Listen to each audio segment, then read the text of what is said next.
Good afternoon, good afternoon, good afternoon, good afternoon. It is a wonderful Wednesday afternoon here Yes, at CareSouth Carolina. that's right. This is a day that the Lord has made. Isn't it a Yep, wonderful day? I'm I stepped rejoicing. out the Yeah, man. I stepped out the house this morning, this afternoon rather, and this morning I was like, wow, what a beautiful day. Yes, it is a beautiful day. Good attitude. Yeah, Absolutely. A yeah. great day for some information, right? Great day Great. for some information. So listen, my name is Mark Calhoun. This is the Carolina Community Live podcast. Again, my name is Mark Calhoun. I'm Director of Social and Community Services with my partner in crime. Hi, I'm Daniel. I'm the director of MATHD services for Care South Carolina. Glad to be back on this nice, wonderful Wednesday. Absolutely, absolutely. So we continue our series around celebrating mental health awareness month. Today we're talking with behavior counselor Jocelyn Boyer. Jocelyn Boyer, and she's one of the behavior health counselors in our Hartsville office. And listen, we have a wonderful topic we bring into you here today is intergenerational trauma. Intergenerational trauma. I can't wait to hear more information about this Yes, topic, and we have the best person in the world to bring it to us today. that's right. That's right. Marek, I think everybody needs to tune into this because this may, if it don't apply to you, it apply to somebody that you know.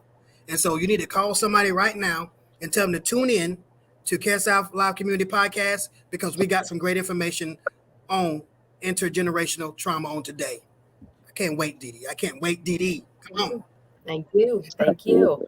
So we're Uh, gonna step out of the way. We want to know. We want to our guest to introduce herself and just tell us a little bit about herself and her background because we want to know okay. who are you. All right. Hi. Again, I'm Jocelyn Boyer, but everybody knows me as Dee Dee. That's been my choice since I was born, so I prefer that nickname. I am a licensed clinical social worker. I'm also a counselor slash therapist at Care South Carolina in the Hartsville office. I have been working there for 5 years and I'm enjoying it completely. Have a very heavy load, but working with some wonderful, wonderful people, helping people to grow and understand what exactly they need in life and that they've come to me and honored me with that opportunity to help them. So I'm really glad to also be here to be able to talk about some of the things that really impact all of us. Yeah. So Dee Dee, we're talking today about intergenerational trauma. Can you explain that to us and just give us, just give us some information on that? Just explain what it is first of all, and then give us some information on that. Yeah, absolutely. So I think we need to just start primarily with what trauma is before we go to the next one. So, trauma in itself, people tend to think that trauma has to be this enormous event that happened. It doesn't actually. It's a traumatic response is to an event that a person witnesses or experiences that they find very stressful. So, not everyone is going to experience the stressful event the way you or I do. They may not even experience it as a trauma. And so there's that. But then the ones that do perhaps may not even recognize the connection between the event and the effect of it. So when we have a traumatic event happen, and this is going to lead up to the generational trauma, but when we have a trauma already, the stress can look like feeling humiliated, feeling unsafe, being trapped, feeling of powerlessness, fear, being stuck, just amongst others. So now that we have a basic idea of what trauma is, let's just span out and understand that trauma doesn't only affect the person, but it can also affect the family. It can affect the parenting, it can affect the communication skills and the connection with children. It can unintentionally involve the family and then also generations to follow. Intergenerational trauma is what happens when adverse events or things that have happened that are terrible, that feel they're traumas or experiences, are passed down from one generation to the next. It's often kind of in an unspoken way, and sometimes it's just behind the scenes. Nobody really knows that it's happening, but it's there. And it's deeply complex in what it can do. The APA, which is the American Psychological Association, considers intergenerational trauma expressing when the descendant of someone who experienced a traumatic event presents challenging or emotional and behavioral reactions that are similar to the ancestor or the relative. Okay, so maybe an example, and this is just a very quick one. It's intense, but trauma is intense. An example would be a mother who is struggling with her daughter's sexual abuse. The mother may have been also sexually abused by her father, who in turn was also sexually abused by his father. So that impact of generational trauma is significant. Does that help to sort of understand the trauma? It definitely does. It definitely does. Um, so what you're saying is that something could have happened way back in my family tree, and it just it kind of like reproduces the same type event or the same type circumstance or attitude all the way down to me. It could have been generations ago, but I'm getting the what you call it. I'm getting the product of that trauma in my life now. Right, right. It's starting to show up because it has gone from that event, and then without really truly understanding as generations go why we behave the way we do, it ends up as the end product, us now wondering, well, why do I believe that? Or why do I think that way? Or why did I commit that or do that? Whatever it may be. Maybe I can give you an idea of the two different kinds of the intergenerational. They're all connected, but I broke them out into historical and generational.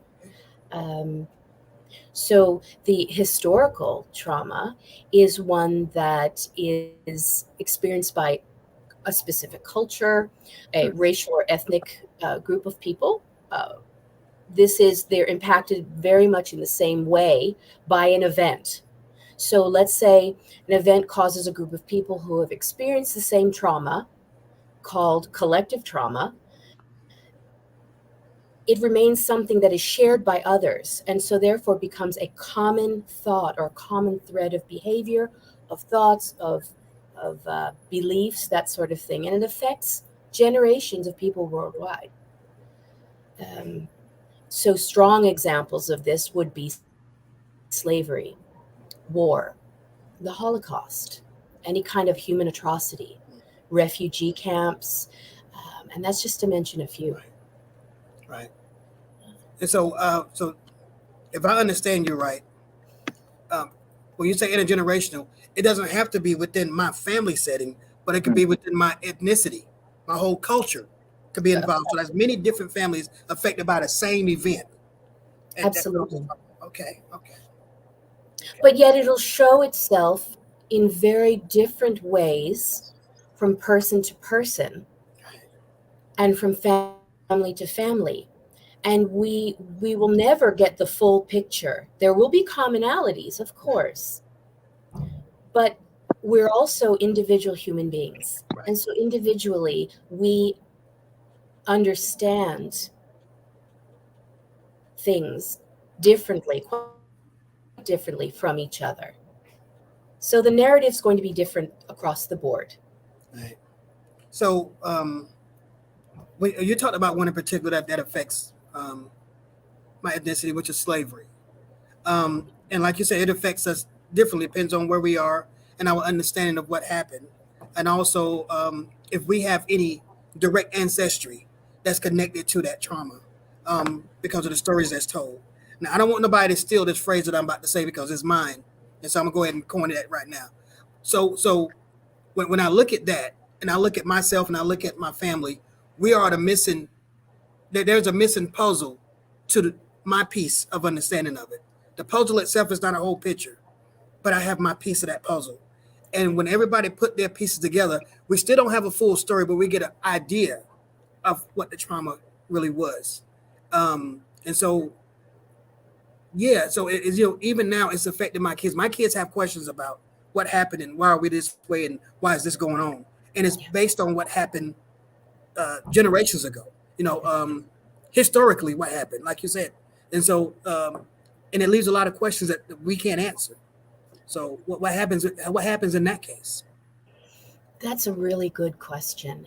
When we have missing pieces to puzzles, it can lead us to question, who are we? Mhm. What is our lot in life? Where do I belong? You Mhm. know, what does it mean to actually be me?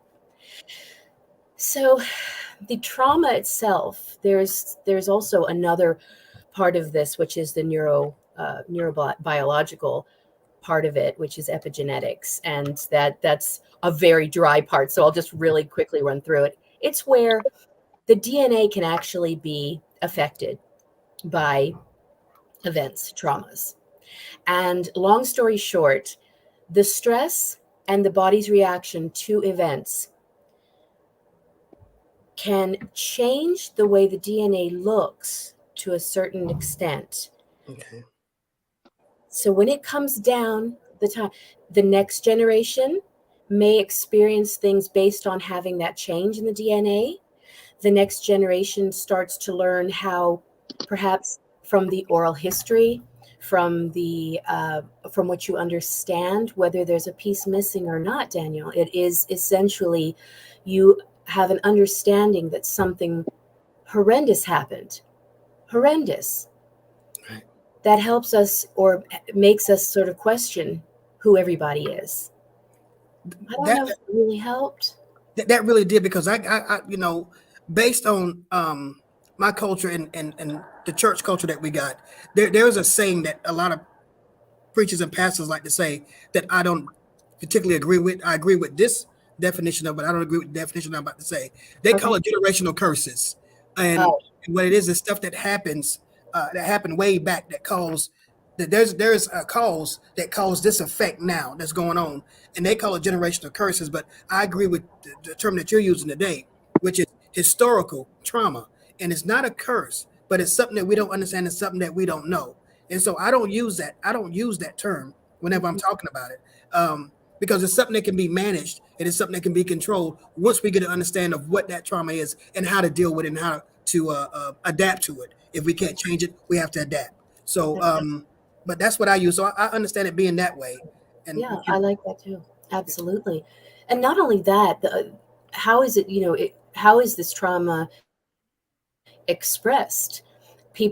Somebody came up with curse because it meant something, and it does. It has a very negative and a kind of a frightening yes, connotation to it, sort of a hopeless, right? Because if yeah, you're cursed. Yes.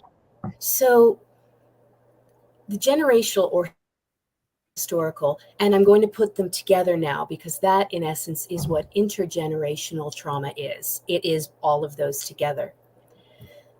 The way the trauma that can be passed down from that you may experience would be cultural messages and conditioning, mhm, cultural patterns. So, grandma did this, my uncle did this way. That's how we do it, mhm, whether it's positive or negative. Cumulative emotional wounding. Okay. okay, Dominant family narratives, the story of our family. Normalization of hatred, cruelty, dehumanization towards others. Okay?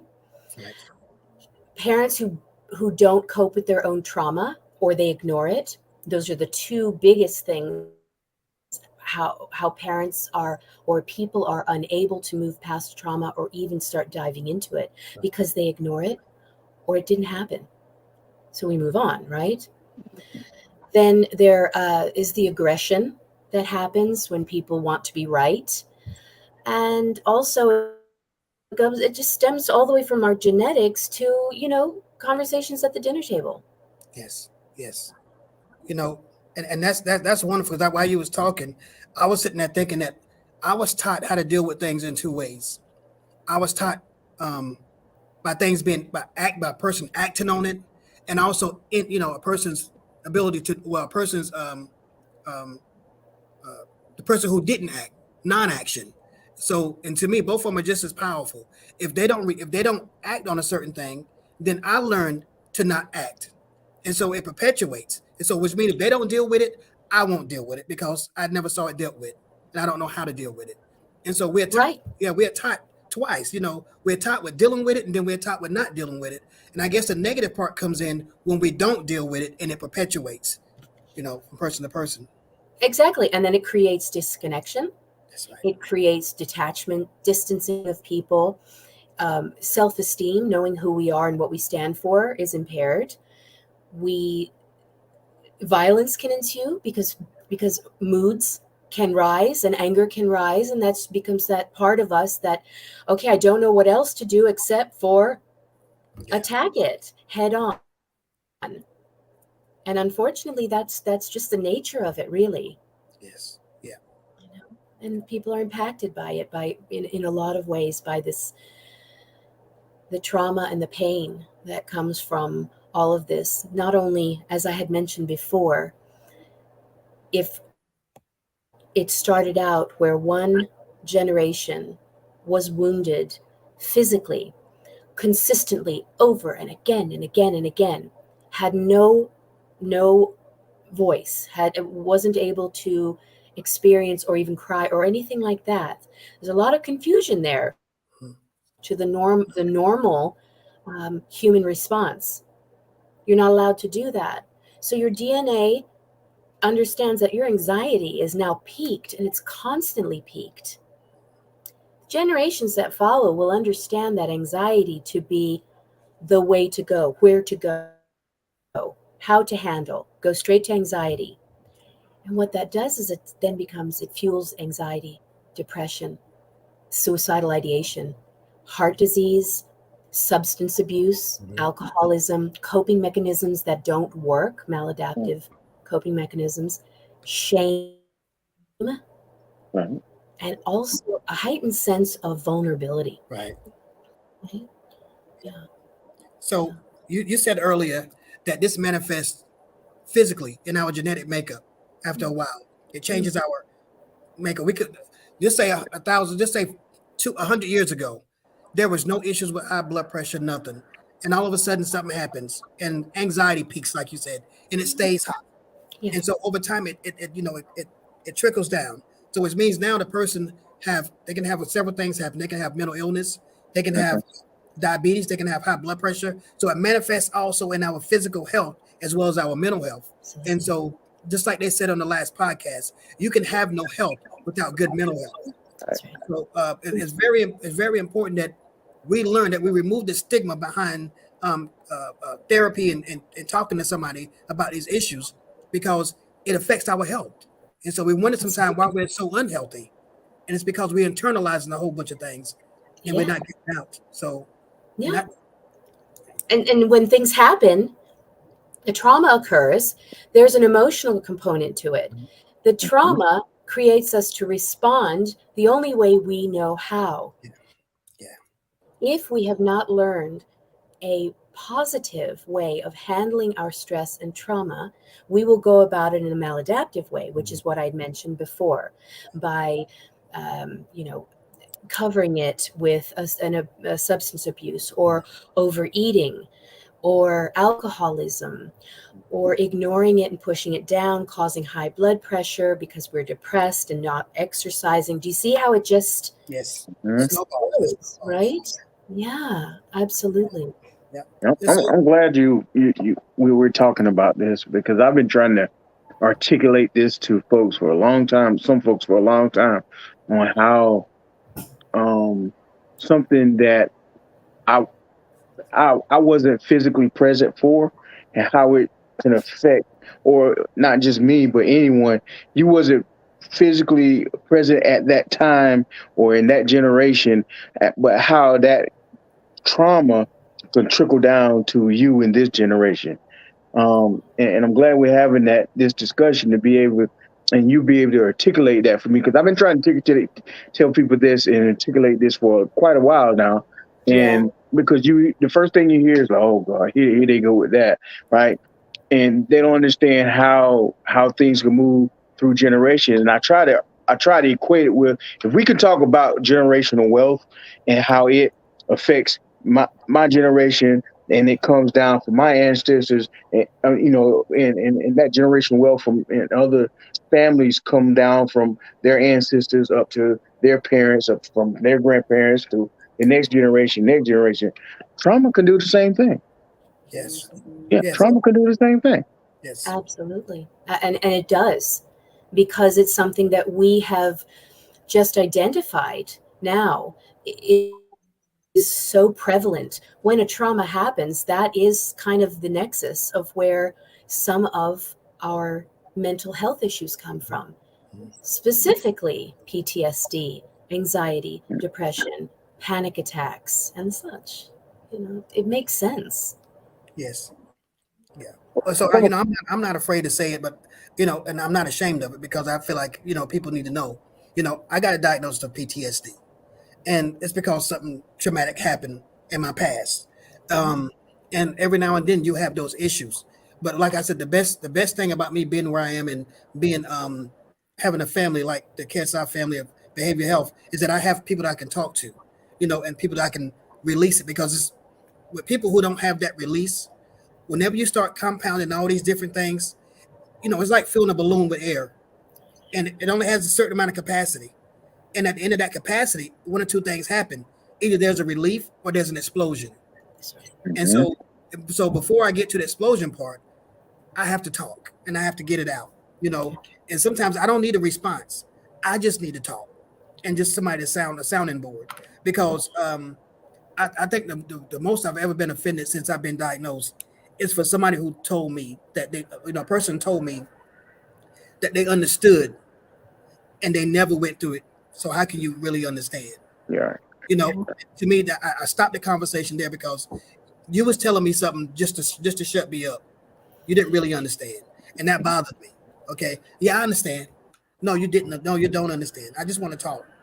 You know, and so sometimes just having a conversation with different generations in your family will help Yes. you understand where you are and why this happens. And like I said before, it's not a curse, because like you said, a curse means it's hopeless. And then if you follow the history and the physiology of curses, it can't be removed unless it's removed by the person that caused the curse, right? Right. And so that Right. person could have died thousands of years ago, for all we know. So how did you get to the end of that curse? So it's not a curse. It's trauma, and we Yeah. need to deal with trauma. Give it another name and stop giving it a hopeless name. And to me, That's that's part of the stigma. We give something a hopeless title, and then we expect people to believe that there's hope when it's a hopeless title. right. Right. Absolutely. And then I think that's fair. I really do think that's fair, Daniel, because there's uh, so many atrocities that go on in the world, so many traumas that happen. And if people are not given the opportunity to have to have somebody hold space for them who's experiencing it, to acknowledge the validity of their trauma, because again, we could possibly be, of course, empathetic to the fact that you have PTSD, and we can try and find a space within ourselves that is similar to your experience if you shared that experience. Right. But at the end of the day, it is yours and yours alone.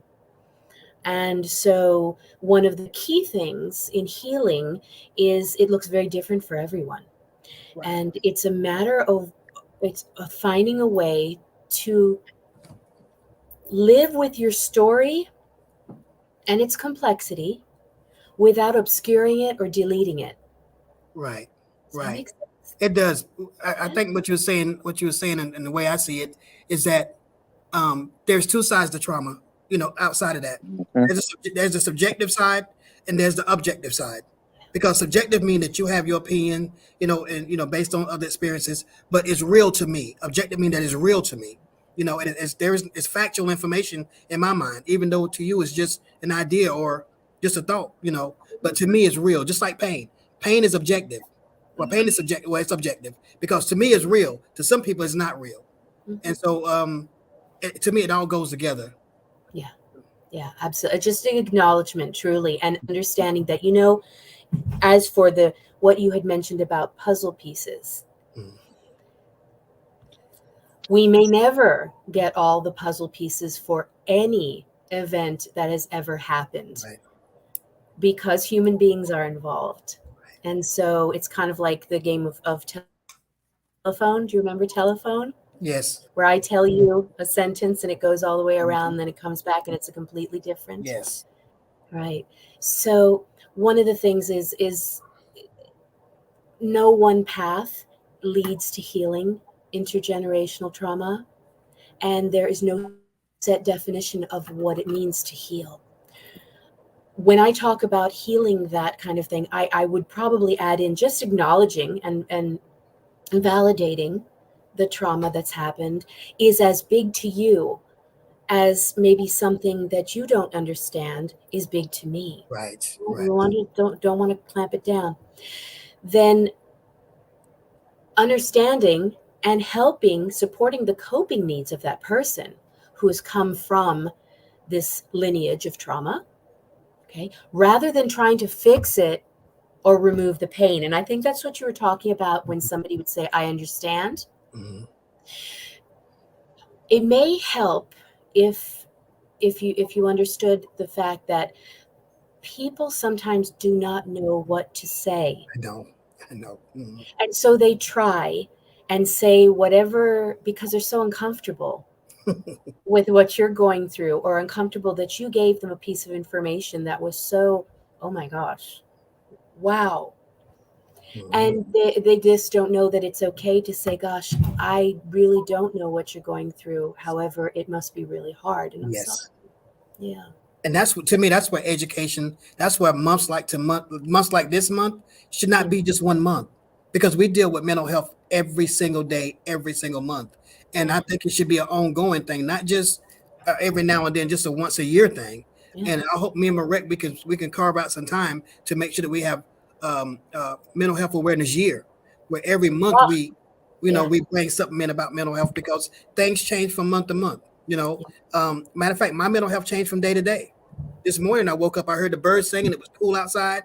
My dog outside, she was in a good mood, she was just stretched out. It was a good day. I'm like Ice Cube and them, today was a good day. And so Mhm. it makes it changes from day to day. And From minute to minute. minutes, From minute to minute. right, Yeah. right. Because somebody can come in here right now and say something really, really negative to me, and it changes That's right. um, my whole mood. That's So right. I think it should be something that happens all the time, because we need a safe place. And mental health and talking to counselors is a safe place, because why? It was said over 2,000 years ago that there's safety in the multitude of counsel. And somebody real wise put that in a book, well, a book that contains 66 books that talks about love. And so it lets us know that counsel and being therapy is very, very important to making sure that we are healthy and that we are content in where we are. And by seeking counsel, you are not weak. No, you're You not. are not crazy.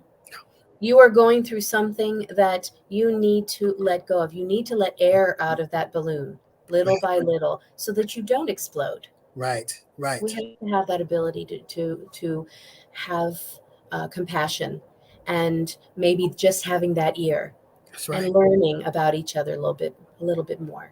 Yeah, if I had to compare people, what you just said about being strong whenever you seek counsel, I always think about the salmon, right?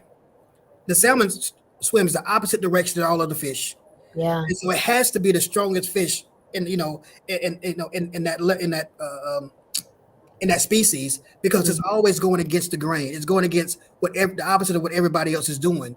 And so it's strong whenever you go against your cultural beliefs and your cultural ideations, because it lets you know I'm an individual and my needs are important to me. And Right. that lets people see your strength, that you can't be easily influenced, especially when you want help, you know. It takes one person, Mhm. right? It takes one person to make a change. That's right. And in order for change to happen, we must change something. That's So right. maybe looking at mental health in a more normalized way, in a more healthy way, and understanding that, you know what, the way that things were handled maybe many, many generations ago wasn't really working and doesn't work now. So let's change and make them more powerful. I might be quoting this wrong, but I think there's a saying that says, the only thing that changes is change itself. Only thing that, yeah, right. That's the only thing that is that. Am I saying that right? Yeah, the only thing that changes is It's change. change, right? Is change. Right. But in order to affect change, we have to change something. That's right. So we have to be the first person to make that move. That's right. I will change the way I see today. I will change the way that I see the trauma. Mm-hmm. Let's say it's whatever from my grandfather down. That trauma comes through to my mother, and then that behavior that my mother coped with my grandfather comes down to me, and then here I am. I don't get it. I don't know why I behave the way I do. I don't know why I see things the way I do. Mm-hmm. Now I understand. You know what? It's okay. It's all right. I'm going to look at that trauma. I'm going to talk to somebody, and I'm going to say, all right, I'm going to own how I feel, but now I want to understand why, so that I can stop the generational trauma in my generation, That's so right. that my daughter doesn't have to have maladaptive behaviors, or acting out, or being depressed, or things that we can manage. Okay, we can't do it all, but what we can, we should. But thank you, Dr. Duncan, for clearing that up for me. Dr. Duncan says the only thing that is constant is change. Okay. That's it. Yes. The only thing that's Thank you, constant. Dr. Duncan. Thank you, Dr. Duncan. I knew it was a C in there. I didn't know if it was. I didn't know what that C represent. Thank you, Dr. Duncan. But the only thing that is constant is change, because things are forever changing. Just like we talked about earlier, our moods are changing. Every minute, every second of the day, something is going on. Some things can be just going on. Nothing has to happen outside of what I see, but it could be something that's going on in my mind that makes my whole mood change. That's why sometimes you come home. Not This is not my wife. I'm just using it for an example. You can come home to your wife and you leave that morning, everything is fine. Nothing happened. But when you get home, both of you guys are in a bad mood. Nobody did anything to anybody, but something happened in my mind, or I internalized something that I didn't share, and it changes the whole mood of the house. And that's the same thing with a family. It changes the whole mood of a family when you don't understand what happened and you can't see what's going on within that person. And so that's why it's good to have counselors set up, and counselors like CareSouth have, that goes from the medical side and has a direct warm handoff to a wonderful counselor to help with the mental health side. And you see, sometimes you can see a direct effect. Whenever that person feels good about themselves mentally, their health changes. That's right. And so it's important that we understand. I got high blood pressure really not because of what I've done, but by how I was taught to deal with situations that happen to me. So yeah, it changes a lot.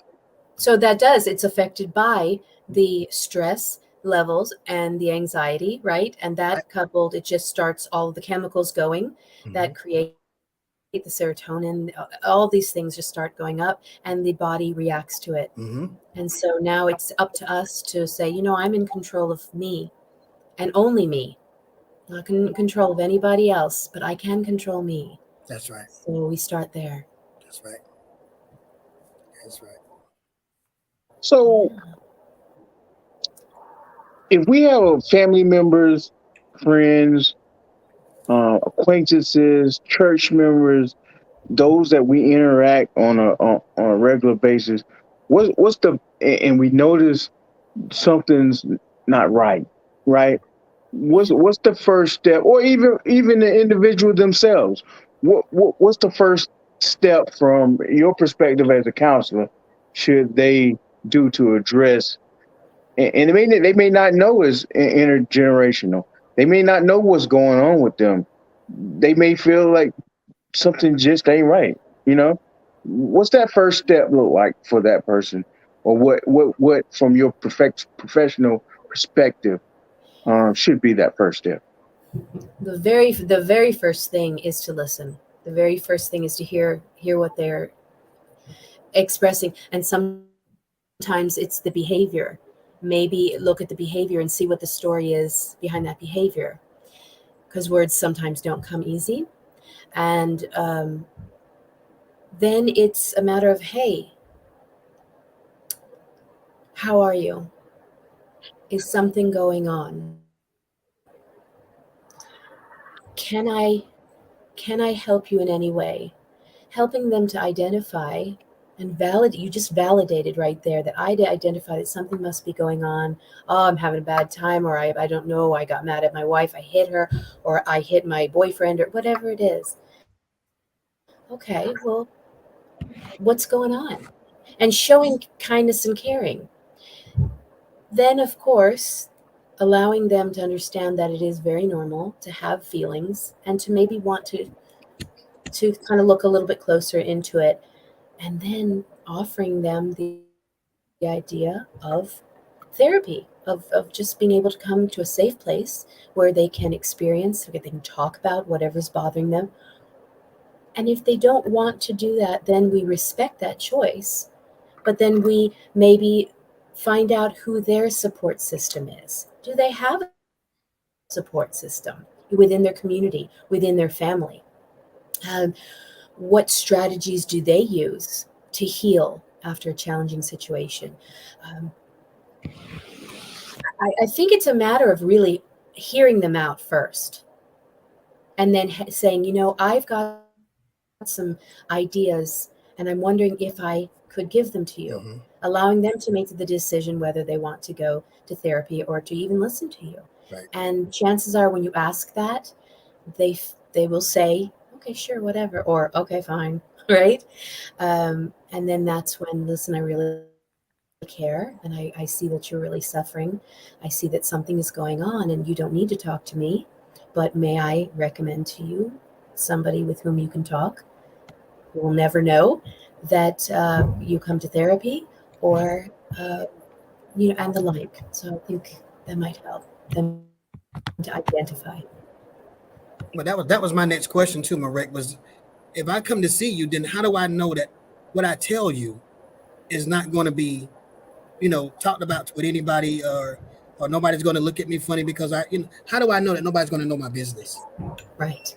So we have HIPAA, and we have the Privacy Act, right? And so we're not allowed by oath, and that's very, very serious for me as a counselor, as a therapist, is my oath is to keep absolutely your privacy. But HIPAA also prevents anybody from looking at documents, any of the notes, speaking to anybody. Somebody can come in and ask me, hey, I hear Daniel and Marek come and see you for therapy. I just tell them I can neither deny or confirm that. It's not, I can't tell them they even come to me. And also, I tell my clients, when you come in, if anything you say within this office, if you want that to get out, it's going to be through you, not through me. Okay. This is a safe space. Again, it's completely confidential in all ways. So right now we out the room right now. We out the room. So talk to those folks that are maybe on the brink. Those are teetering, not unsure if counseling is for them, because they're skeptical, and there's that fear, that mistrust, if you will. Mhm. From talk to those folks, and tell them, and help them to understand why counseling is important. Okay. Counseling is imperative because it is the truest form of communication. It is having somebody who is specifically trained to listen, because we're listening for things that are not said as well as things that are said. By hearing the unsaid, we're able to say and ask the questions so that we can clarify. Once we can clarify, you as the client feel a bit safer. We foment trust. Sometimes It happens the first day. Sometimes it takes many sessions. That's okay. Absolutely fine. We go at any pace you want. I will meet you where you are. If I have not ever experienced what you experience, and you give me some sort of information, I look into my empathy, and the empathy is I will find something within my experience as a human that might be close enough in that feeling. Maybe it was heavy enough or painful enough, um, so that I can say, I may not have gone through what you have gone through. And I'm really sorry that it sounds, it really, really looks like you're hurting.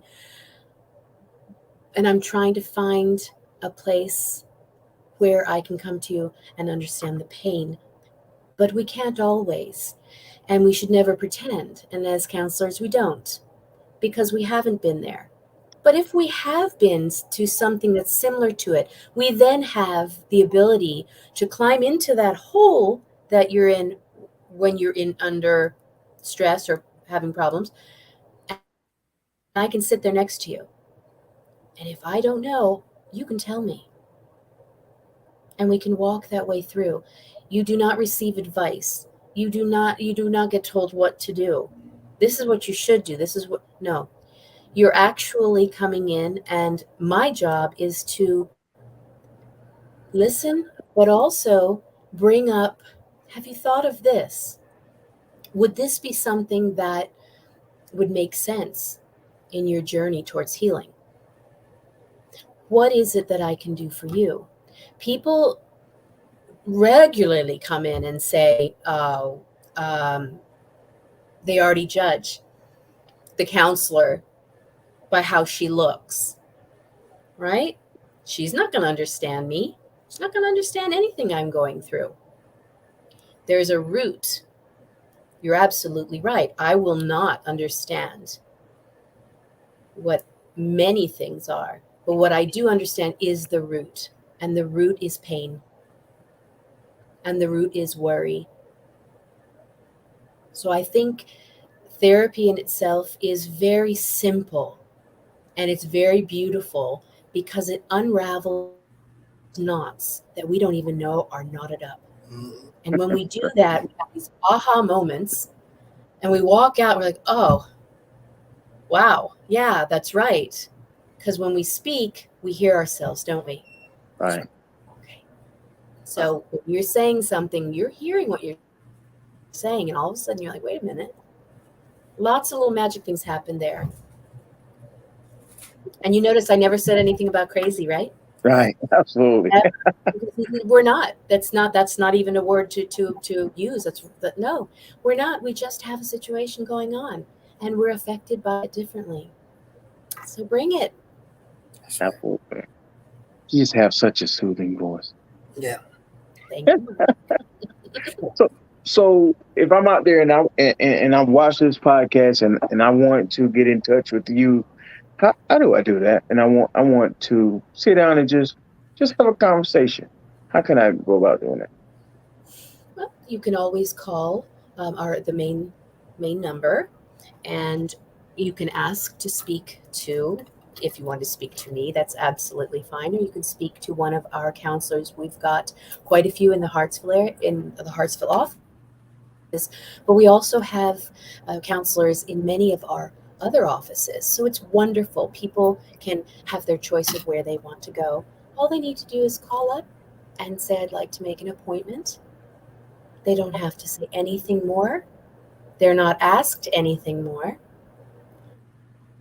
And they're given an appointment. And then the next step is they come in, sit down with me, and I just say, hi, what brings you here? And you don't have to explain anything other than, I'm here. Fine. So it's a matter of just calling and making the appointment. That's it. That's it. That's it. Yeah, right. Just make that appointment. If you're struggling, if you're not sure what you're feeling, just call and make that appointment. Right. Make that appointment. Reach out. If you can't make that appointment, reach out to your friend. I just had somebody do that. their best friend, who is a friend, called on their behalf because they were too afraid to do so. They didn't know that big teeth weren't going to come out and chomp on them if they called. No. So their best friend called, made an appointment, and they came, and they're going to get help now. Good, good. So thank you so much. I've learned so much Yes. today, and just period this month, and doing the podcast in this series. I learned so much about behavioral health. I've learned so much about why it's important that we dispel these myths and these barriers and stigmas that are hindering us from getting the help that we need. And we certainly thank you for coming on and being a part of that process and being a part of that series and being a part of that educational process that we're bringing to the folks out there in social media, CareSouth Carolina social media land. Uh, we certainly appreciate it. Again, you're certainly invited back anytime you want to come on. Um, Thank you. I I just really love this appreciate information. it. Thank you so Yeah, much for having me, Yeah. It's yeah. always a pleasure to talk to you, Dee. Always a pleasure to talk to you. as it is with you, both Marek and Daniel. Thank you. Absolutely, and listen, like we said, this is your home, just like it's our home. So anytime you want to come back, and impart us on some information and wisdom, like we want to continue this discussion throughout the year and not just for the month of May, Okay. because this is important information that needs to be out there. Because it didn't happen just one, like Daniel said, it didn't just happen once a year. It's here with us every day, every hour, every minute. So That's right. we want to continue to have those discussions, and we'll love to have you back. I Um, will. I yeah, will. Absolutely. For absolutely, sure. For sure. I'll bring some goodies with me. Wonderful. Wonderful. absolutely. Wonderful. Hey, that's my favorite word, goody. That's it. Yep. Well, Absolutely. yes, definitely. But thank you. Thank you again. And like Marek said, and like we said earlier, um, it would be wonderful if May was the only month that we had mental health issues. Then we can focus everything on May and we can bombard May. But it's every month, every day, every second, every minute of the day. So Absolutely. we want to keep it going, like you said. That'd be wonderful. That'd be great. Thank you so much. So to find out more about CareSouth Carolina and our behavior health program and how to get contact with Ms. Dee Dee, you can give us a call at 1-866-498-0399, or you can go to our website at www.caresouth-carolina.com, and you can follow us on Facebook, Twitter, Instagram, and we're all over the place. So we're all over the place. You can catch us it's event season, so you can catch us at an event in your community, or give us a call, or just step into one of our offices and ask for some more information. All right. Marek, Again, before we go, if you want to see us within the next month or so, I know we got a whole bunch of events going on, but one particular event that we're going to be having in June, on June the 17th, we're having the scholarship benefit ride for our colleague Timothy Brown. Come on out to Blackjack Harley Davidson. Where we'll be doing a benefit ride. We'll be having some health screenings. We'll be having some other activities going on, and we'll be more than glad to have you. You might see some of the accounts out there you can set up an appointment with. Get some contact information. We can resource. We can network. We can get everything going. So come on out there too, please. Sounds Please. good. Sounds great. absolutely. Give that date again, Daniel. That'll be June the 17th. The actual registration starts at 9:30. The actual bike ride starts at 10:30, 10:45. What we call kickstands up, and we're going to ride just a little what you call it, a little route through ladder back around to the site right here, back through Francis Marion, and then back to the Harley Davidson dealership, where we're going to have free food, music, other activities. Bring your checkbook, bring your cash app, bring whatever, bring money orders, whatever, because this is a fundraiser in order to raise money for a scholarship that's going to help some nurse practitioner student who's in their last couple of years, that master part of the program, to be able to have some finances to pay for that program to become the next provider for our community or a community afar. But it will help somebody get to the next level of providing care. So come on out and give us a hand. Absolutely. Thank you for that. Thank you for that. All right. So we thank Miss Dee Dee for blessing us with some information, some great information on intergenerational trauma. It was a great discussion, and we look forward to having her back in the future. We'll be back again next Wednesday with our final podcast in this series to celebrate Mental Health Awareness Month, and we look to see you then. All right, we're Mark and Daniel, and this is CareSouth Carolina Community Live Podcast.